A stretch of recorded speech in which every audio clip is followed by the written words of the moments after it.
আসসালামু আলাইকুম, সবাই কেমন আছেন? আশা করি সবাই ভালো আছেন। শীতের দিনে সকাল সকাল গোসল করে ফেলা ভালো, আর আমিও তাই করলাম। আজকে গরম পানি দিয়ে গোসল করছি, কারণ শীত মোটামুটি ভালোই চলে আসছে। পানি ধরলেই স্যাঁত স্যাঁত করে আর্থিং করে। তো এখন এগুলো বাইরে রোদে দিয়ে আসবো, তারপরে এসে বাকি কাজগুলো করব। আর এখন ছেলেকে লাগাই দিছি ঘরের কাজে, আইনটাগুলো পরিষ্কার করতে। অলরেডি 2টা রুম পরিষ্কার করছে, আর একটা রুম পরিষ্কার করবে। ঘোলা হয়ে গেছে এটা, এখন পরিষ্কার হয়েছে। সে পারবে না বলে না, একবার না পারিলে দেখে শতবার। মশালা দিলে খুব সুন্দরভাবে পরিষ্কার করছে। এদিকে অনেকগুলো আন্দা ছিল, ওগুলো সব পরিষ্কার হয়ে গেছে। আর আমাকে টাস্ক দিছে ফ্লোর পরিষ্কার করার, বলছি ওকে। বাসায় লম্বা মানুষ থাকলে এই একটা সুবিধা, ঘরের সিটকানি খোলা, তারপরে ঘরের ঝুল ঝাড়া, ফ্যান পরিষ্কার করা, এগুলা সব এখন নীরবের দায়িত্ব হয়ে গেছে, তাই না নীরব? এখানে দুপুরের জন্য ভাত বসাই দিছি, আর এখানে ডাল। আজকে বেগুন দিয়ে শুটকি দিয়ে রান্না করব, আর ডাল রান্না করব, আর বেশি কিছু করব না। আর এখন এই বেগুনগুলো কেটে নিব তরকারির জন্য। বেগুন আমার কাটা শেষ, এখন এগুলো আমি পানিতে ভিজিয়ে রাখবো কিছুক্ষণ, যাতে এটার ভিতর থেকে যে কালো পানিটা ওটা বের হয়ে যায়। আর এমনিতে আমার মনটা খারাপ হয়ে গেল, কারণ বেগুনগুলো আমি বাজার থেকে কিনে আনছি। তো একটা বেগুন একটু পোকা পড়ছে, সে কারণে আমার হাজব্যান্ড বলতেছে আমি নাকি পোকা বেগুন কিনে নিয়ে আসছি, আর সে বেগুন আনলে নাকি ভালো বেগুন আনে। তো সেই বেগুন আনুক, আমার বেগুন আনার দরকারটা কি? মানুষ বলে না, ওই শাশুড়ি, জাল, ননদ, এদের প্রয়োজন পড়ে না। যাদের হাজব্যান্ড খারাপ হয় না, মানে খোট ধরার মতো হয় না, তাদের একটা হাজব্যান্ডই এই যথেষ্ট। আর শত্রুরও প্রয়োজন হয় না, আর শ্বশুর, শাশুড়ি, জাল, ননদ, এদেরও জ্বালানোর প্রয়োজন মনে হয় না। জামাই যথেষ্ট একা। এত খোট ধরে, মানে সে যা কিছু করবে সব কিছু ভালো। আমি যে মহিলা মানুষ বেগুন কিনে আনছি, বাজার করে আনছি, এটাই তো অনেক বেশি। একটু প্রশংসা করলে কী হয়? প্রশংসা তো দূরের কথা, মানে এই বেগুন একটু পোকা কেন হয়েছে? সে আনলে পোকা হইতো না। এখানে পেঁয়াজও কেটে নিয়েছি, আর বাসায় এসে তো আমার মাথার মেজাজটা 12টা বাজায় দিয়ে গেল। আর আজকে রসুন কাটবো না, কারণ রসুন পেস্ট করা আছে, আর আস্ত রসুন অত পরিমাণে নাই। এখানে শুটকিও কেটে নিয়েছি, শুটকি একটু পরিমাণে বেশি হয়েছিল, তাই অর্ধেকটা নিয়েছি, অর্ধেকটা রেখে নিয়েছি, কারণ বেগুনের তুলনায় শুটকি বেশি হয়ে যাবে।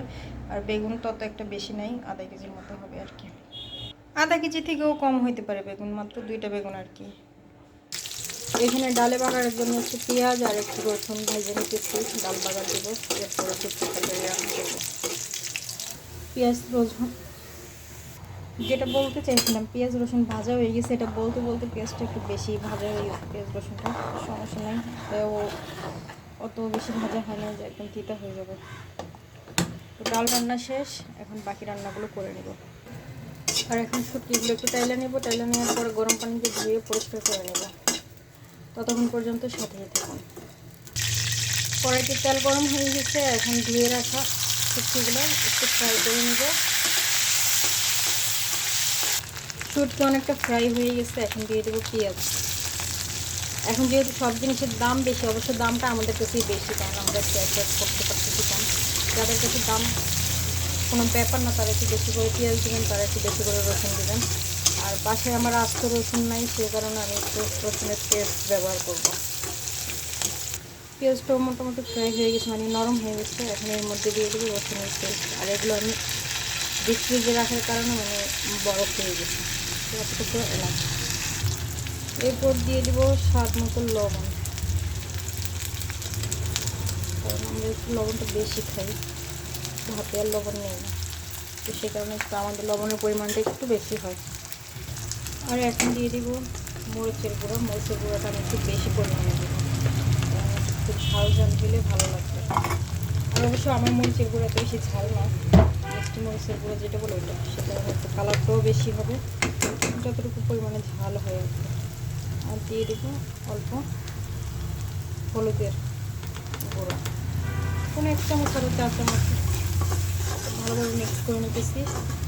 মিক্স হয়ে গেলে তারপরে দেবো পানি। মিক্স মোটামুটি হয়ে গেছে, একটু ঝাল হবে, কালার এইগুলো হয়ে গেছে, একটু পানি দিয়ে নিলাম কষানোর জন্য। মশলা আমার কষানো হয়ে গেছে। আর হ্যাঁ, যারা মরিচ খোলা খান, এই অবস্থাতে 2-3টা টমেটো দিলে মানে মরিচ খোলা হয়ে যাবে, আর কিছু দিতে হবে না। আমি মরিচ খোলা খাবো না, আমি বেগুন দিয়ে শুটকি খাবো। আর দেখুন বেগুনের সাইজ আজকে কাটছি, আমি জানতাম না যে ছেলে লোকটা শুটকি নিয়ে যায়, তাহলে ছোটো ছোটো সাইজ করতাম। তো আমি হয়তো ভাবছি ও মল্লা শুটকি আনবে, কারণ ওর সবসময় মল্লা শুটকি খেতে বেশি পছন্দ। বেগুনগুলো আমি সব দিয়ে দিচ্ছি, দিয়ে তারপর একটু কষাই, তারপর একটু ঝোলের পানি দিয়ে দেবো। আর এখন দিয়ে দিব ঝোলের পানি। এটা সিদ্ধ হইতে থাক, ততক্ষণে আমি বাসার সব কাজ করে আসি।